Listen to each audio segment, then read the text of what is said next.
रोंगटे खड़े कर देने वाली कहानी, अधूरी दस्तक। रात के 12:17 हो रहे थे। गांव के एक कोने पर आधी टूटी हुई कोठरी में आर्या अकेली बैठी थी। बिजली गई हुई थी और बाहर सिर्फ हवा की सीटी सुनाई दे रही थी। उसको लगातार महसूस हो रहा था कि कोई उसे देख रहा है। वो खिड़की बंद करने उठी ही थी कि तभी ठक ठक ठक, दरवाजे पर दस्तक हुई। आर्या चौंक गई। इस समय तो कोई आता नहीं। वो हिम्मत करके बोली, कौन? कोई जवाब नहीं, सिर्फ फिर वही दस्तक। ठक ठक ठक। उसने दरवाजे के नीचे से देखा तो बाहर कोई परछाई खड़ी थी, लेकिन पैर दिखाई नहीं दे रहे थे।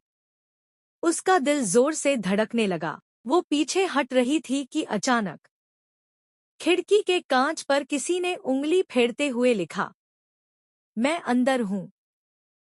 आर्या डर के मारे चीखने ही वाली थी कि पीछे से उसकी माँ की आवाज आई, बेटी, कौन है बाहर? आर्या जैसे जान में जान आई।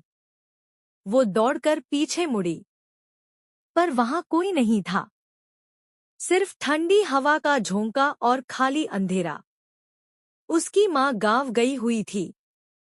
वो तो घर में थी ही नहीं। आर्या की सांस अटक गई। तभी उसी कमरे के कोने से आवाज आई, मैंने कहा था, मैं अंदर हूं। सारी लाइटें अपने आप झपझप कर बंद हो गईं। अंधेरे में बस एक आकृति दिखी, लंबी, काली और जमीन से कुछ इंच ऊपर हवा में तैरती हुई। वो धीरे धीरे आर्या के पास आई और बोली, तूने दरवाजा खोला क्यों नहीं?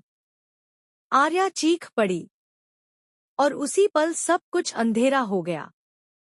अगली सुबह गांव वालों ने देखा, घर बिल्कुल ठीक था, दरवाजा भी बंद था, पर आर्या बेहोश पड़ी थी और खिड़की पर उंगलियों से लिखा था, फिर आऊंगा।